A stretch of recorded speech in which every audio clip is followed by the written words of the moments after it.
ఒక పల్లెటూరులో ఉంటున్న గాడిద తన చేత పని చేయించుకొని పోషించే యజమాని అనుకోకుండా చనిపోవటంతో ఇక ఆ ఊర్లో ఉండబుద్ధి కాక తన బిడ్డను తీసుకుని పక్కనే ఉన్న అడవిలోకి వస్తుంది. అడవంతా కొత్త కావటంతో దానికి ఎటు వెళ్లాలో అర్థం కాదు. పైగా తన బిడ్డ చిన్నగా ఉండటంతో ఎక్కువ దూరం నడవలేక ఇబ్బంది పడుతూ ఉంటుంది. అందుకని గాడిద ఒక చోట ఆగి, చూడు నాన్న, ఇప్పటికే చాలా దూరం నడిచి అలసిపోయావు. నువ్వు ఈ చెట్టు కిందనే ఉండు. నేను వెళ్లి మనం ఉండటానికి ఏదైనా వసతి చూసి వస్తాను అని తన బిడ్డకు చెప్పి వెళ్లిపోతుంది గాడిద. కాని ఇదంతా ఒక నక్క చూస్తుంది.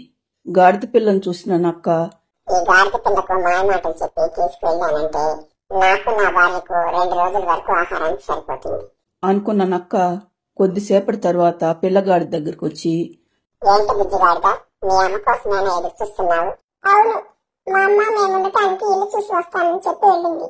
అందుకే మా అమ్మ ఎప్పుడు వస్తుందా అని ఎదురు చూస్తున్నాను. మీ అమ్మ మీకోసం ఇల్లు చూసింది బుజ్జిగాడిదా.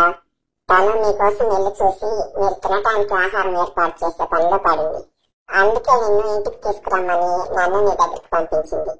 పద పద, మీ అమ్మ నీకోసం ఎదురు చూస్తూ ఉంటుంది. మీ అమ్మ దగ్గరికి వెళ్దాం అంటుంది నక్క. నక్క మాటలు నమ్మిన గాడిద పిల్ల సంతోషంగా నక్క వెంట వెళ్తుంది. నక్క గాడిద పిల్లను తీసుకుని వెళ్తుండగా దానికి దారిలో తన భార్య ఎదురుపడి, ఏంటి బావా, ఈ పిల్లగాడిని తీసుకుని ఎక్కడికో వెళ్తున్నావు? నీకోసమే మన ఇంటికి వస్తున్నాను భార్యమణి. ఇంతలో నువ్వే ఎదురయ్యావు. ఇదిగో ఈ గాడిద పిల్ల ఈ రోజు మన ఆహారం అని నక్క అనగానే బిత్తరపోతుంది గాడిద పిల్ల. అది వెంటనే గట్టిగా అరవటం మొదలు పెడుతుంది.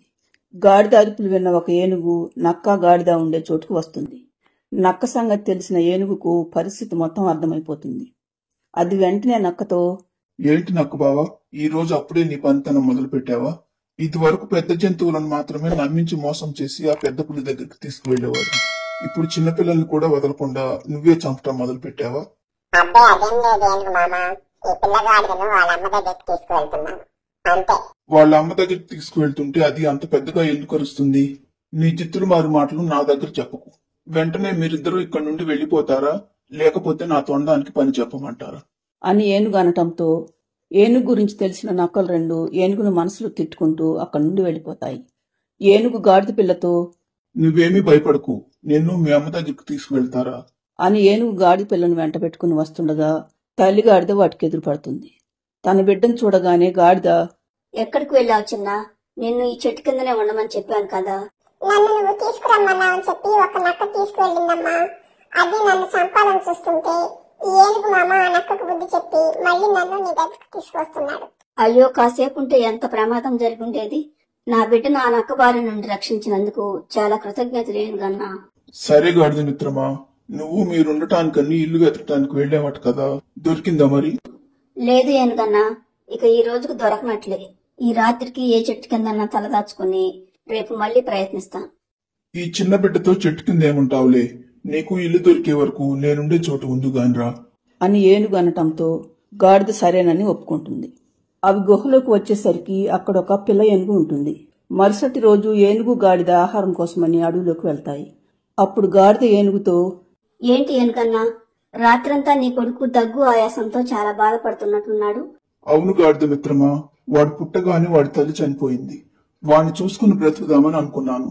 కాని వాడు పుట్టినప్పటి నుండి దగ్గు ఆయాసంతో బాధపడుతూ క్షణక్షణం నరకం అనుభవిస్తున్నాడు.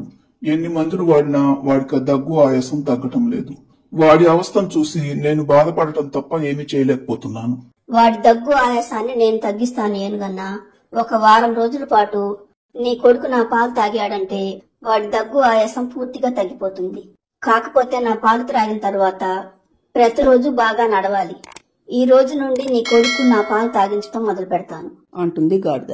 అన్నట్లుగానే వారం రోజుల పాటు గాడిద పాలు తాగి ప్రతిరోజు బాగా నడవటంతో ఏనుగు కొడుకు దగ్గు ఆయాసం పూర్తిగా తగ్గిపోతుంది. తరువాత ఏనుగు గాడిదతో, నా కొడుకు ఎంత హుషారుగా ఉంటాడని నేనెప్పుడూ అనుకోలేదు గాడిద మిత్రమా. నా కొడుకు ఆరోగ్యం బాగుపడేలా చేసినందుకు చాలా కృతజ్ఞతలు. ఇక నుండి నువ్వు ఎక్కడికి వెళ్ళనవసరం లేదు. మన పిల్లలతో కలిసి సంతోషంగా నా గుహలోనే ఉందాం, సరేనా అంటుంది ఏనుగు. గాడిద అందుకు ఒప్పుకుంటుంది.